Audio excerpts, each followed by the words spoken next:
Now, a look at recent trips to Fort Wayne Zoo with Wild on Wayne. Thanks for joining us on Wayne 15 Plus. I'm Alyssa Ivanson.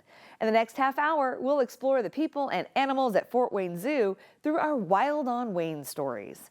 A new event at the zoo this holiday season, Wild Lights, dazzled at night with nearly 1 million lights all over. It was a lot of work to transform the zoo into a holiday wonderland. Wild on Wayne got a sneak peek behind the scenes at all the setup.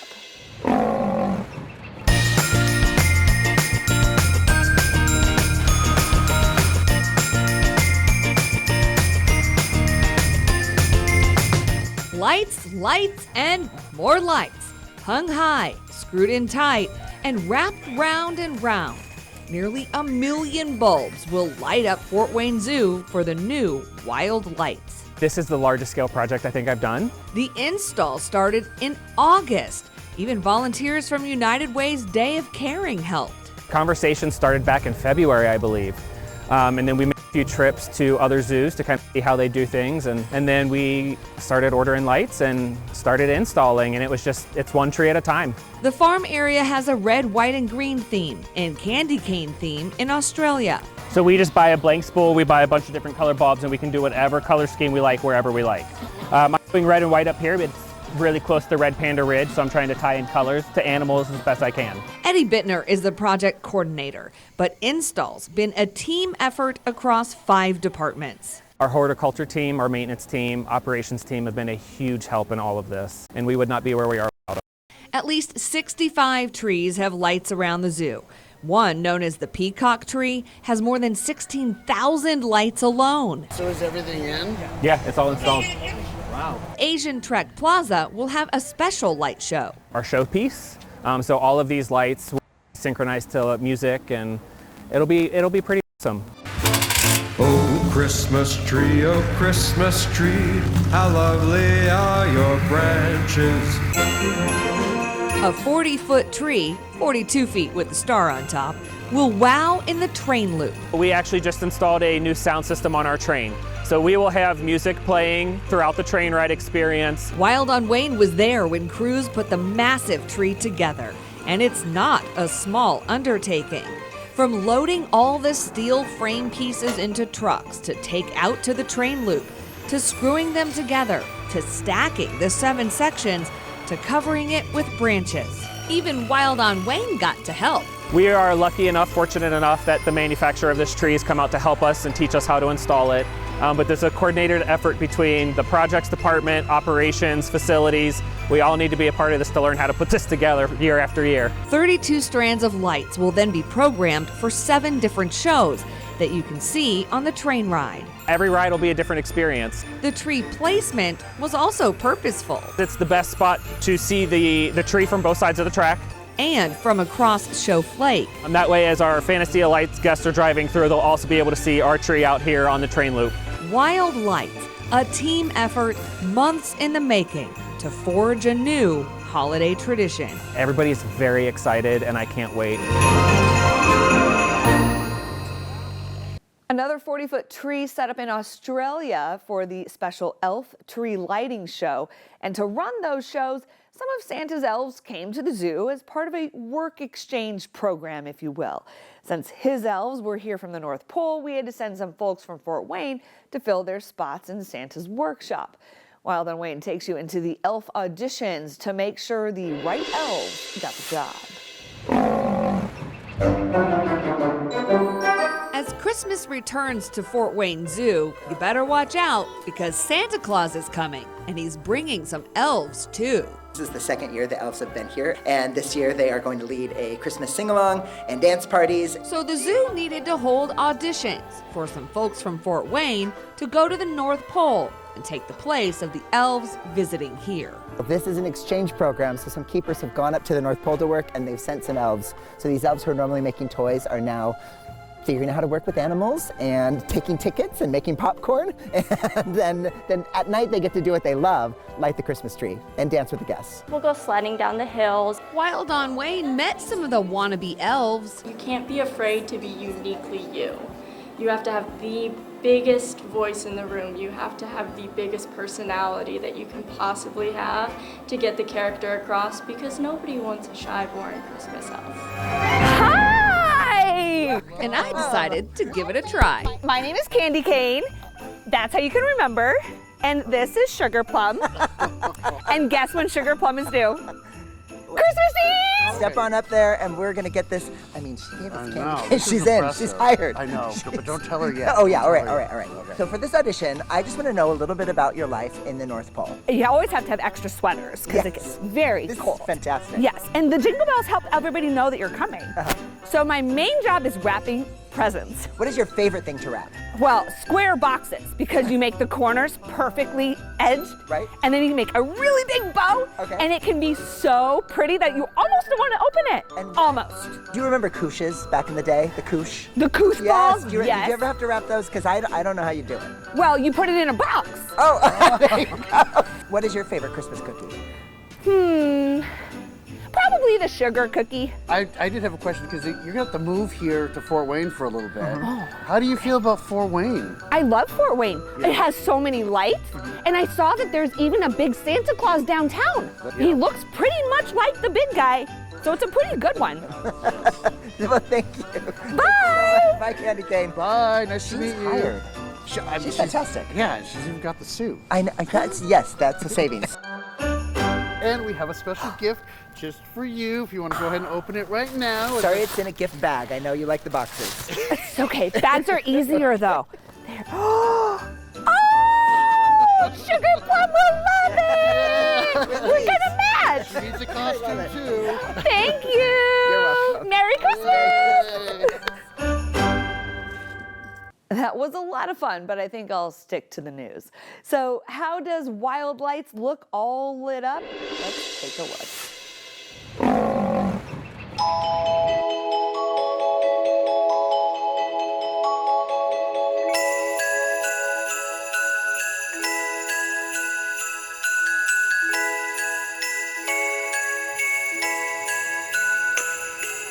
We want people to walk through the gift shop doors and just be wowed and just blown away by all the different lights and just how magical and special it feels. Wild Lights is filling Fort Wayne Zoo with holiday magic. It feels like you're in a movie, like a Hallmark movie scene. It's beautiful. It definitely has put you in the holiday spirit every time you walk through all the little areas. It's nice, and there's so many families out having a good time. It's just so magical and so much fun to see all the lights and all the hard work they've put into it. I'm happy for our team because they've been working on this for months, and now to see it in action, to see guests walking around, being wowed and enamored by it, it's really special for them too. Wild Zoo Wonderland used to extend the zoo's season into December, but Wild Lights brings people to the zoo at night. We knew that really the magic can happen at night with a light event. I love it. I've been coming to the zoo for so long, and they finally started doing a night event. I was so excited. It's fantastic. Seeing the zoo at night, getting to walk through it, being with my friends, it's a really great time. There's a light show set to music in the Asian Trek area. For something being brand new, this is incredible. I'm so excited that we got this done. Awesome. A special show with some helpers from the North Pole lights a 40-foot tree every hour in the Australian adventure. We just want people to stumble upon these moments when they go out on the train ride. There's a lot of darkness, and then suddenly you run into a bunch of beautiful trees. There's so many things to do. We just did cookie decorating. We had a good time. So many things for kids and adults, and just come out. It's just that moment, that special moment when you're with your family, your friends, and enjoying the holidays together and just being in a special place that maybe you weren't expecting it, and now here you are enjoying it together. Like the Kurtz and Rex families. We've had a great time tonight. They drove an hour from Napoleon, Ohio to go through Blue Jacket's Fantasy of Lights. They saw the zoo had lights too and decided to check it out. Spend a little time at the zoo too, so let's go and check it out and enjoy it. That little tunnel right there is my favorite part. Little bright lights, it's so fun. It's different, good for some photo ops. The trip of family time together is their present instead of boxes under a tree. You're spending a bunch of money on presents and all that stuff. This is way, way better. Way better. Now that they've had a taste of the Fort Wayne Zoo, they say they'll be back. We've never been to the zoo ever, so it's cool to just get like a sneak peek, I guess, almost, and just see it in a completely different light. And then we'll definitely come back and see it like with the animals and when it's a little warmer. But yeah, it's definitely worth coming, definitely.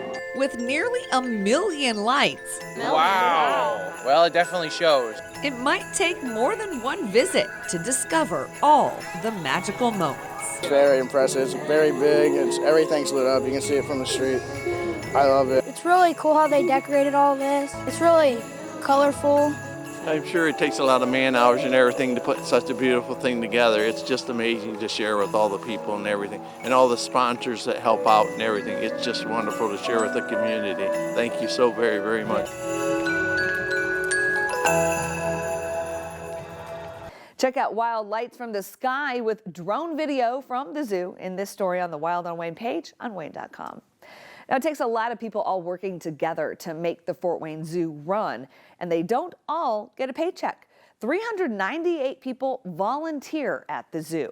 Wild on Wayne introduces you to 3 volunteers who love their time at the zoo. From sprucing up flower beds, I'm taking out weeds, to the never-ending job of scooping up after the goats. We have us a clean goat yard right now. To reading stories. And 1 slice of watermelon. And sorting signs. There are a lot of ways volunteers help at the Fort Wayne Zoo. I can do so many different things. I can do the horticulture, I can do the goat yard, I can do education with the kids. Anything I want to do, it helps me stay active. This is Gary Gerber's 7th year volunteering with the zoo. He loves that his hard work makes a visible difference. We have so many people come by that say, you really have a nice looking zoo. And that's what really makes me happy, is that people can notice that I have, and other people have done this, and it looks so nice. Can you see the little egg? I feel like every day that I come here, it's my happy day.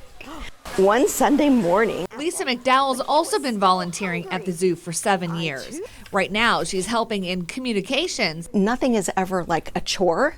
It's always just a great activity. Good morning. And with story time. I love reading, love the thrill of opening new adventures with the books, with the kids. You all did such a wonderful job. Thank you for helping me with story time this morning. It's the goats, it's the guests. It's being outside. You all roll it into one, and it's a happy place to be. Sharon Mead started volunteering at the zoo 4 years ago. In the summer, 5 days a week, you can find her with the goats. You set your own schedule. You go wherever you want to go. 2-hour shifts. You can do 2, 4, 6, 8. I do 2. You could say she has a dirty job cleaning up after the goats, but it's also instant gratification when the goat yard is clean. No, that is nice. But then I wanted to come back because I want to do something. I think it's a sickness. I don't know, but I have fun with it. The kids help. They'll point it out. You missed a pile, you missed one. No matter the volunteer job, Gary, Lisa, and Sharon would encourage everyone to consider volunteering their time at the zoo. You get to give a gift of your time, certainly, but it is a gift to us as volunteers to be able to do that. Give back to the community. The zoo is so important to the community. It's rewarding and worthwhile. I would encourage anybody that, even if you're not retired, if you're happy, to volunteer. Yay, you did a great job. If you're interested in volunteering at the zoo next season, there's a link with how to apply in this story on the Wild on Wayne page on WANE.com. By every animal in the zoo, you'll find signs with fun facts and images of the animal. Well, some of those are pictures taken in the wild, but many of them are meticulously hand-painted by a local artist. Wild on Wayne introduces you to the woman holding the paintbrush.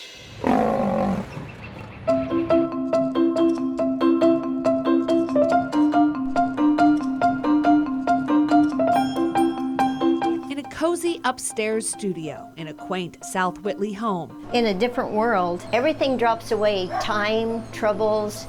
Vicky Pybinga brings animals to life, one brushstroke at a time. It's like heaven. Art has been her passion since she was a little girl. Knowing and saying to myself when I grew up I was going to be an artist. I've never varied from that. Glance around her studio and you can see pretty quickly her favorite subjects. Any kind of animal illustration I love. My very favorite is dogs.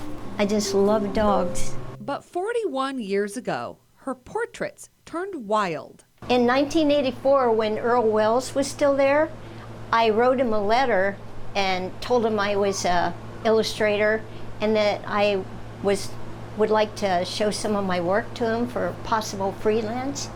And I went in and he liked my work. I did a trial assignment and it just took off from there.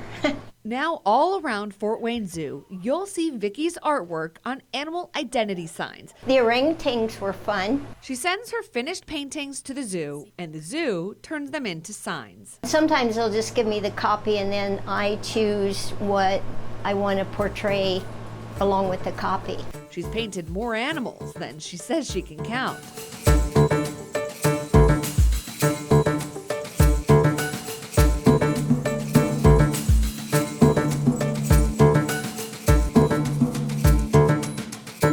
People look at the signs and they don't really think about what goes into it. Hours and hours of getting every detail just right. The way I do watercolor, it's done in layers, so you don't just sit down and do it clear through to finish.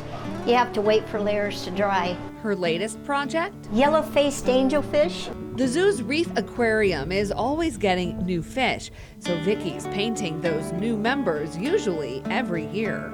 Fish are so spectacular. The colorations are just phenomenal. That they're all so different is just amazing. But to paint those pigments to perfection takes patience. So like on this fin, it has different colors on it, so that's as much as I would do, and then I'd let it dry, and then it may take 3 or 4 layers of color to get that vibrancy and that depth. And getting the right color.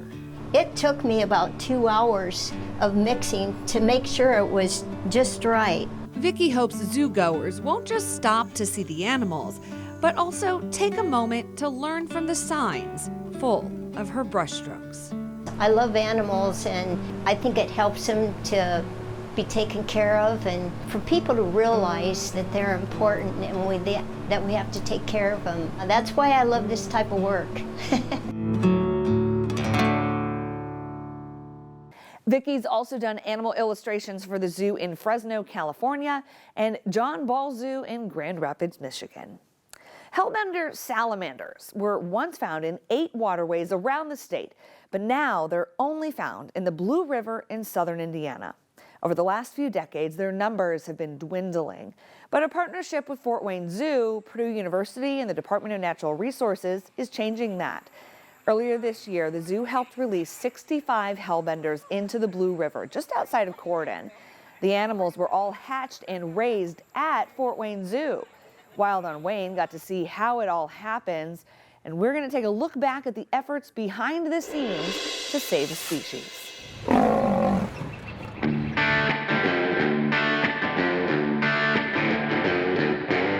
Hellbender salamanders. The Fort Wayne Children's Zoo is raising 326 of them, but they aren't on exhibit. They're part of the special Hellbender Head Start Conservation Program. In 2014, the zoo was approached by Dr. Williams down at Purdue University. Hellbenders live in the Blue River in southern Indiana. One river is all they're left in. Purdue started out, they did some surveys, they found 100 or less, and they can live to be 30 years old in the wild, and that's what they were finding were big adults, no young.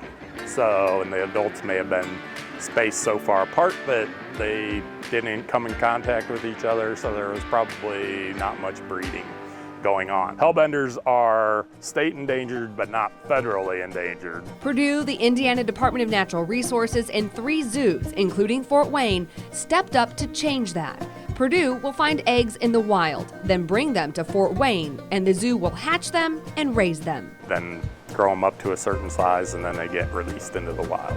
It takes several years to grow them big enough to be released. The Fort Wayne Zoo's already released 59 hellbenders back to the Blue River. Well, you get to see where they come from, and that brown color is the exact color of the bottom of the river, so you can see that they're totally camouflaged on the bottom and hard to see. So they're a predator, but they're also prey. So, you know, camouflage is important to them. Hellbenders are the largest salamander in North America. They breathe through their skin, and they have these flaps all around them. They're called lateral folds. It's just more skin to help them absorb more oxygen. So, and you can see how flat they are.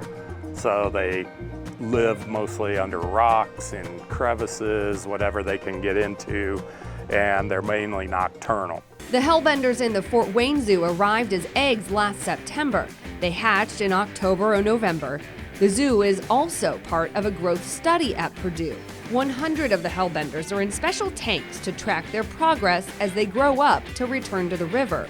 Usually it takes around 5 or 6 years, but animal care specialist Dave Messman says it could be sooner in Fort Wayne. The reason that we're doing a growth study here is because we're growing them up in basically 2 years faster than people were growing them up in 5, so 4 or 5. So, and the part of the study is, do the animals that grow up in 2 years do as well when they're released as the animals that have grown up in 4 or 5 years? The keepers check their water and feed them every day. They're called black worms, and they just look like little night crawlers. They live in water, and then mysis shrimp and krill. And then we also get crayfish in frozen. Raising them with care to save the species. I like it. They're the only animal in the zoo that we release back to the wild.